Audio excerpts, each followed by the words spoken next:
তো আমি আজকে এসেছি চন্দননগরে দাদার বাড়িতে। দাদার নাম আশিস পাল। আশিস বাবুর বাড়িতে আজকে এসেছি। তো ওনার বাড়ির বাস্তু ভিজিটে এসেছিলাম আজকে। ওনার বাড়ি এবং দোকানে দুই জায়গাতেই যাব। তো এখানে এসে আমাদের দিনে আজকালকার যেটা হয়, বাড়িতে বাস্তুর সমস্যা তো থাকেই কম বেশি সবার বাড়িতেই। তো দাদাও চেয়েছিলেন যে বাড়িতে যে সমস্যাগুলো আছে সেই সমস্যাগুলো যাতে কোনো রকমের ভাঙাচাড়া ছাড়াই যাতে তার সমাধান হয়, সেই কারণে আমার আশা। চন্দননগরে এটা নিয়ে এই মাসে আমি হয়তো 4 বার আসলাম। তো দাদার বাড়িতে বেশ কিছু ছোটোখাটো সমস্যা আছে, এমন কিছু বড় সড়ো সমস্যা নেই। আর সেগুলো খুব সহজেই সমাধান করা যায়।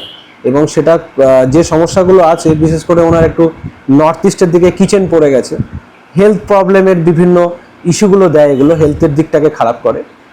আর কিছু ছোটোখাটো সমস্যা আছে যেগুলো খুব সহজেই সমাধান করা যায়, ও তেমন কোনো ব্যাপারও নেই।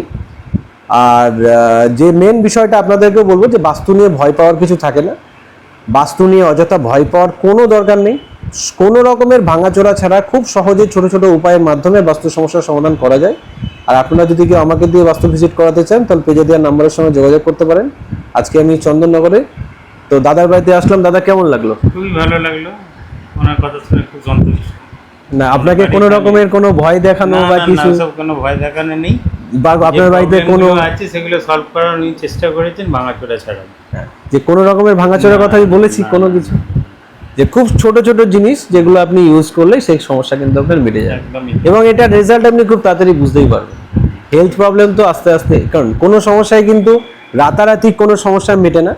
সব কিছু সমস্যা কিন্তু একটু টাইম নেয়।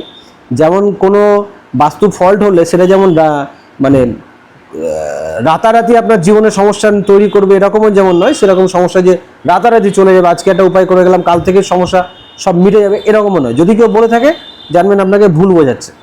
তো বাস্তু নিয়ে ভয় পাবেন না, একদম কোনো চিন্তা করবেন না। আর বাস্তু এবং হরোস্কোপ দুটো যাচ করে কিন্তু রেমেডি করা উচিত। শুধু বাস্তু দেখিয়ে রেমেডি করলেও কিন্তু সাথে লাভ পাওয়া যায় না। দাদার বাড়িতে এসেছি, দাদার গোটা বাড়িও দেখলাম।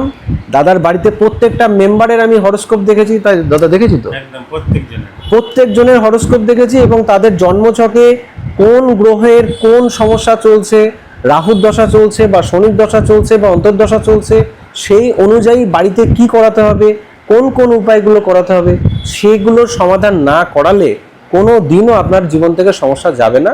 সেজন্য হরোস্কোপ এবং বাস্তু দুটোকে একসাথে মিলিয়ে কাজ করা দরকার, তবেই কিন্তু আপনারা সেখান থেকে লাভ পাবেন। তো চলুন, সবাই ভালো থাকবেন, সুস্থ থাকবেন।